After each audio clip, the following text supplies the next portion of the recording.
I'm going to talk a little bit on the MPC process, but yeah, I have to be careful because some things are confidential, so I have to find ways to deal with some issues which I can't really, it wouldn't be, let me get to talk about it, but I will try. But maybe just the first thing, just to, the difference between what is a government of national unity, the model.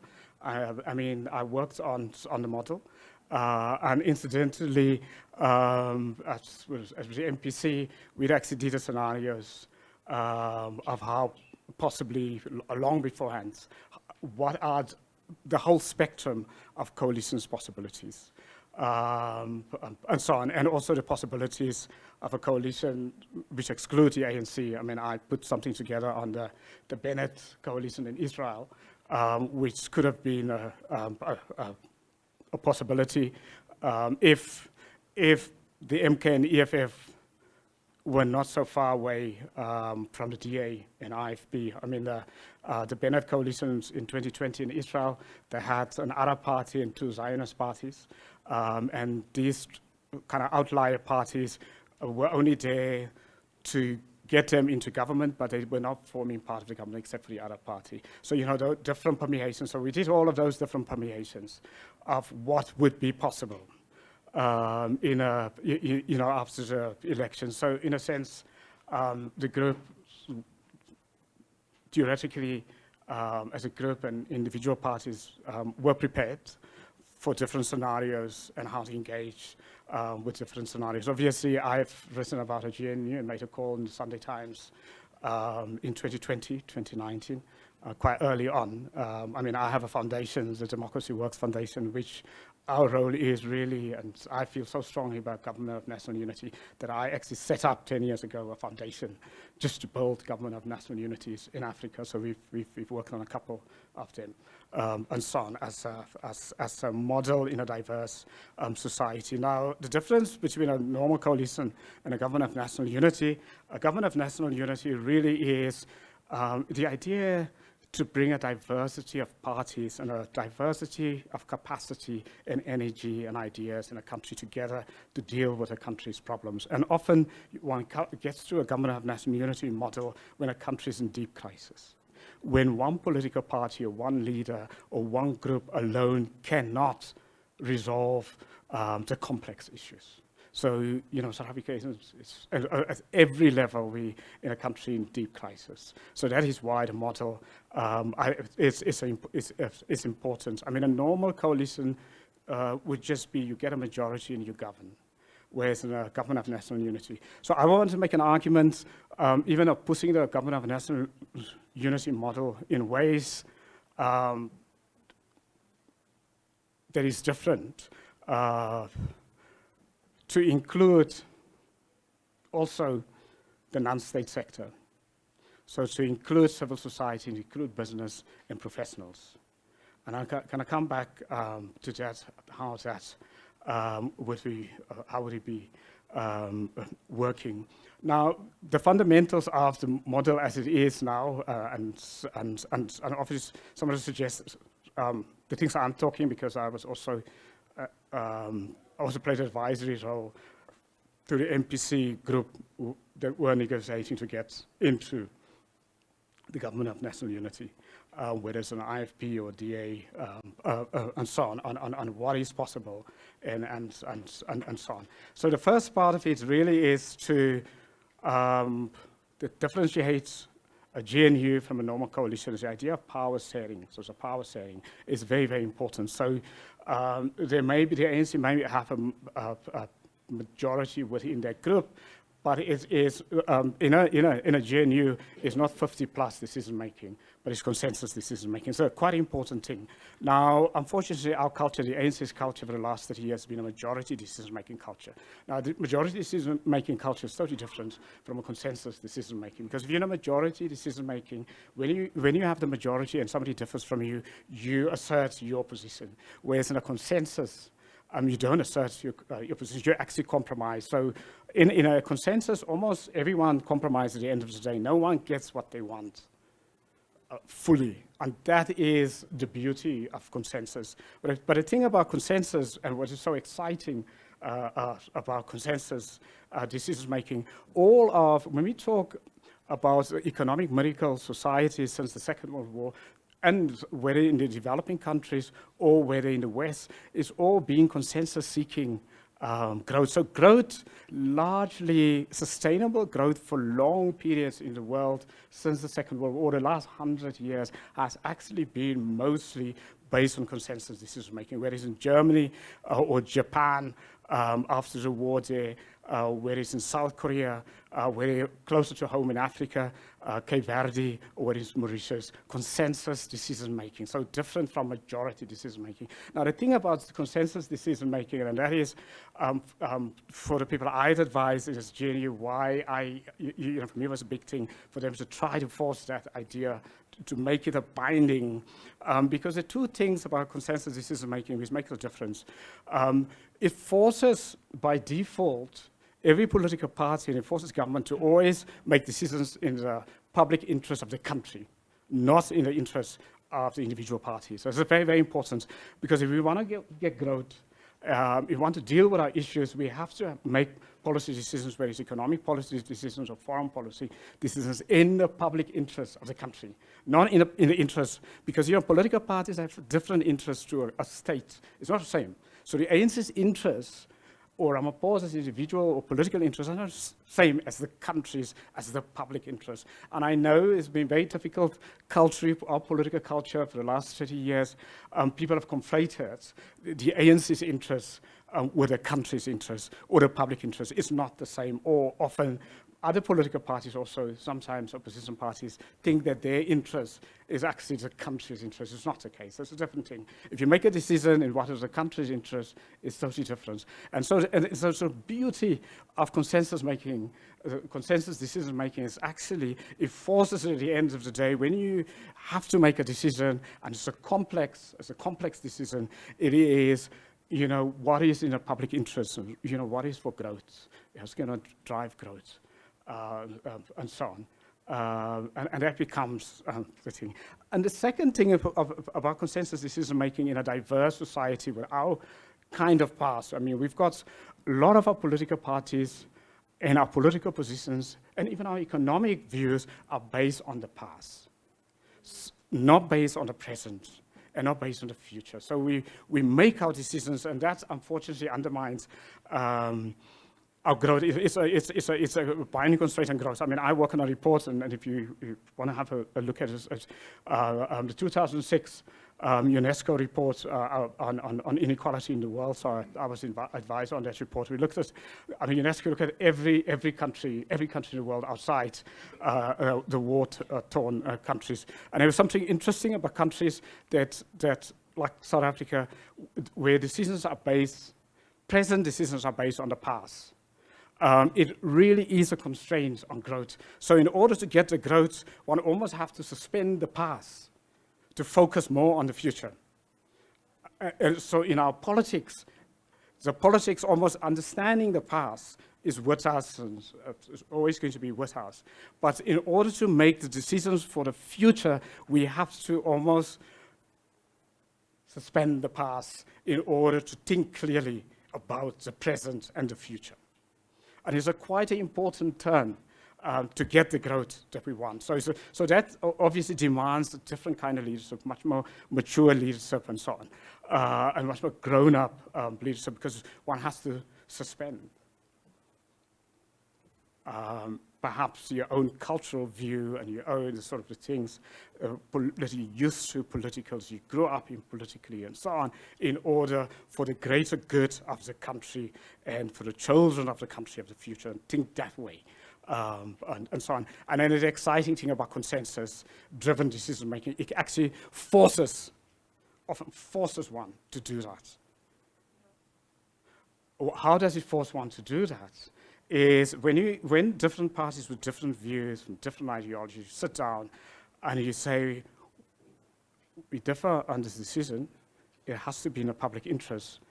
That forging that approach in a way, one almost have to suspend all of the other things in order just to focus the mind on the present and the future. So it's quite important. So consensus decision making could potentially almost catapult making decisions based on the present and the future. So making those growth decisions. Now, the second part of it, I'm coming back to that, to the GNU model, is the idea of, in that model, a weakness in the model is the public sector itself.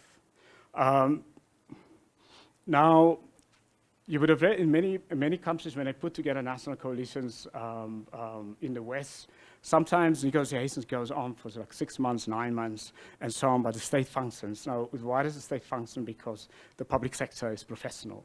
And not only professional, there are two things about a competent public sector. It takes its decisions from the Constitution. Okay, yes. Just think about it. A public sector, when decisions are made, is based on a Constitution. So what we've had is sort of what we have now currently, a public sector that takes its decisions from a party, from a governing party. So there's a difference between the two. I mean, I was part of the inquiry. I was part of Ramaphosa's inquiry on the professionalization of the state. And we made recommendations to cabinet.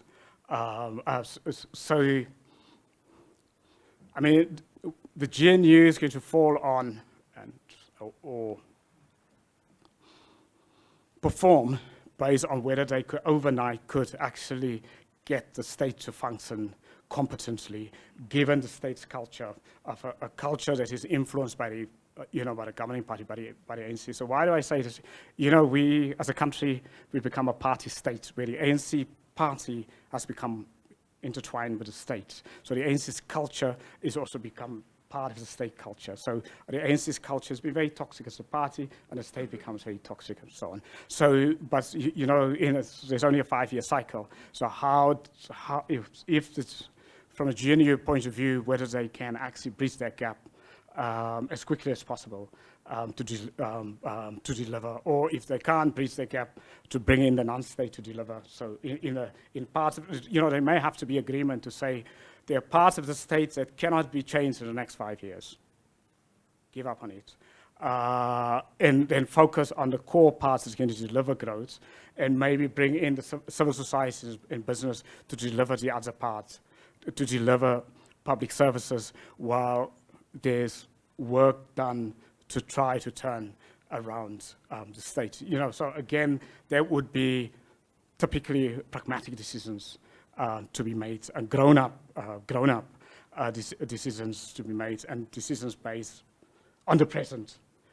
I mean, we have to make decisions based on the present, not on wishful thinking and ideology. In the present, what is happening right now, and then make decisions based on that. And then there's going to be the issue on conflict resolution. There has to be a way to deal with conflicts. I mean, we have conflicts in our intimate lives. We will have conflicts, but in business we have conflicts. But the most important thing is to pre-agree on how, when the conflicts come, how is this going to be managed, and it's going to be important. So sort of the last one related to that is going to be on almost a political committee or structure that run parallel to the GNU, where the senior members of the party can deal with issues, where there's conflicts and tensions and so on. I mean, with the MPC, what I did was, to have almost a secretariat where you get your general secretaries or your deputy presidents of the parties on a regular basis, weekly or 2 weekly. You meet, you deal with some of the issues before the issues get into big issues. And so on. So that really is going to be important. That is going to be accepted. I mean, for me, it's actually exciting. I mean, it's my own interest is realignment of our politics, and that's why I last year took on. I mean, so I have to say, independent chair. I have to repeat that because I don't remember any of those political parties. I mean, our parties right now is not fit for purpose, even for the growth that we want. sadly. Yeah. So what do we do? How do we, in the longer term, realign our politics from our past based on, because a lot of our political parties based on the past, based on the ideologies of the past and so on. So in order to move the country forward, at some point we'll have to reconfigure, realignment. Can we merge some of our political parties? And the MPC, if it would have worked in the long term, the idea would have been that 11 parties plus, there was sort of an MPC plus, parties that didn't join initially, but would have been part of a government if the MPC would have gotten the numbers in the elections. How over time can we merge many of the parties that have the same policies, the same issues? You know, they should not be political parties. Some parties should just be NGOs or pressure groups. And others should just be, should just combine, and so on. And that is a process that's going to be important that we really, as a future, we have to deal with. I actually think the GNU may actually cause a realignment of our politics in a totally, from an angle that we never actually thought, but in an angle, because the parties in the GNU potentially over time can become closer to each other, or they could fall out spectacularly, right? If they get closer to each other, there would be the potential of an alignment over time, where potentially, you know, a new center for South Africa could be created. Yeah? I mean, a big part of all of it, and I think it's the elephant in the room, is how the ANC is going to manage its own internal dynamics. We've seen it here in Gauteng now. I mean, the Gauteng ANC actually took on Ramaphosa and the National and the NEC and said, ANC's NEC, that they excluded the DA from substantial positions and so on, despite the fact that Ramaphosa sent them a directive. Fikile Lula met with him as a general secretary. They refused to move, and they challenged the ANC leadership, and they directly challenged Ramaphosa. I actually don't know how how Ramaphosa is going to deal with it, because he has been successfully challenged within the first 3 weeks of this GNU from within. Because what it will mean, there are large numbers of people inside the ANC that don't agree with the GNU, with the DA or the IFP. They would prefer a GNU with, for example, the IFP and the EFF, and they would be emboldened now. So, you know, this year for the ANC is going to be it's going to be a big determining factor. There could be a break in the ANC, I think, over this issue, because the challenge has been there now. Gauteng has given a challenge to the ANC leadership, and they very likely going to be the base of a response against the GNU from within the ANC. How Ramaphosa is going to deal with it is going to be absolutely critical. For example, if their challenge happen, maybe there'll be a part of the ANC that could realign, let's say, with the DA and the IFP and so on, out of the GNU. So that's all of these possibilities that could come out potentially out of the GNU. Now, let me talk in terms of, you know, that non-state. Without a non-state, the GNU is not going to work. When I say the non-state, without business and civil society and professionals, and it's going to be very, very important that we have co-delivery. I did a report, and if you ever want to see it, for the state in 2010, a report issued under the name of the Development Bank of South Africa. Unfortunately, that report was rejected by government, and publicly at the time, Minister Patel at the time criticized us quite heavily in public, and the report was just rejected and never distributed in public. And where I made a case of, let's really look at the way we look at the state, that the state actually is not just the government, that the state includes civil society and business. And so if we look at a state that way, we then can talk about co-governing. So if we want to talk about a social pact, that we don't look at a social pact as driven by a party or by the government, but it's almost equal partnership with business and with civil society. So that's what demands ideological shift.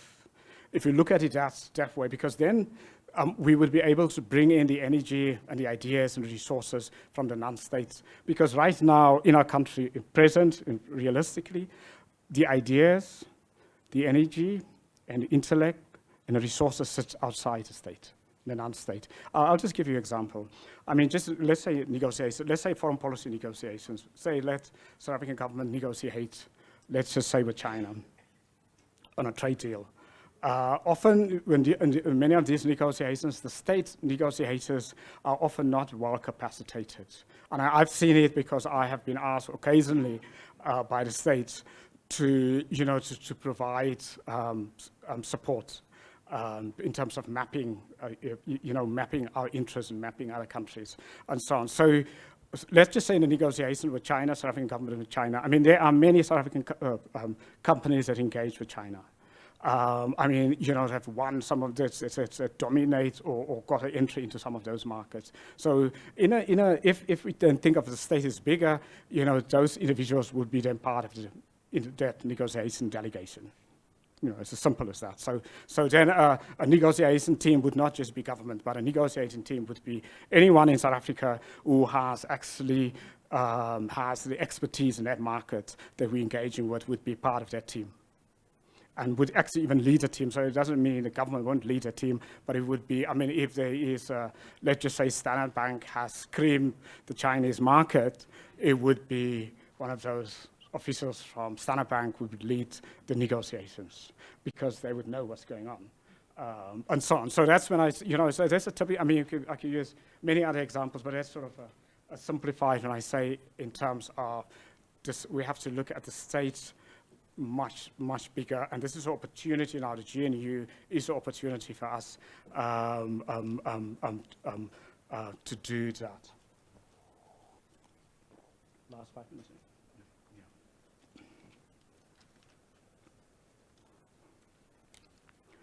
I mean, I'll end off just to look. I mean, in relation just from MPC. I mean, it was a very when the MPC. One of the principles was 11 parties not to at all partner with the ANC and with the EFF. Okay, that was the original agreement for the Moonsort Pact. So it was quite a big decision for them to make after the elections, whether to partner with the ANC or not. Right. I, prior to that, had given, again, I was an independent chairperson, so not political party, so person. I mean, I had made a case before that not to partner with the ANC. Okay. And to rather to go into opposition and both for the long term for the 2029 elections. Then I reverse. Just after the election, I wrote a counterpiece. Flip-flopping. So, the results are totally different. The ANC's gotten below the floor 40%. A couple of the members of the MPC didn't do very well at all. And there is opportunity actually to change track, and maybe actually to partner not in a normal coalition, but in a coalition of government and national unity, and make a case for that and negotiate around that. Now, not all of the parties in the MPC agreed with it. Actually, SA decided not to oppose, and including the ACDP, African Christian Democratic Party, also decided to do that, and so on. So it has just meant at the end that essentially it broke up the MPC. And then my advice then for the remainder of the MPC members was to negotiate as a bloc, at all times, as a group at all times. I'm not going to say whether that was attained or not. I can't. I can't say that. And so on. And also to bring the provinces in as part of the package. So provincial as a core part to have provincial government of unities also as a key part of any package. And obviously other things which I was very disappointed in work, like the speaker. I mean, for me, in our political system, I personally feel if you, in a partnership, in a GNU, if the dominant party gets the presidency, the other, the second biggest party must get the speaker position. So I feel there was a defeat because the speaker should have gone to the DA or to the IFB. For me, it was very important, but that didn't happen. Because the way our system works is the president, the speaker, and obviously the chief justice. But in our political system, the speaker is a very important countervailing. If you don't have full control, if you lose in the negotiations on the executive positions, you have to grab the speaker positions because in control of the legislative process. So, and so on. And that is why this agreement is lopsided. It is what Sishwe was saying earlier on, that the ANC actually, they won from a point of view of executive positions. Despite the fact that they got 39%, they got a bulk of it. Now, if the DA or the IFB got in the speaker, it would have helped to elevate that sort of power balance. But having said that, there is still, I think there's lots of opportunities because the consensus decision-making, because that was adopted, allows the DA, the IFB, the Freedom Front Plus, the smaller parties, Patriotic Alliance, allowed them access to influence decision-making and to block decision-making, to prevent a dominant majority decision-making. I mean, that consensus makes up for that. Thank you.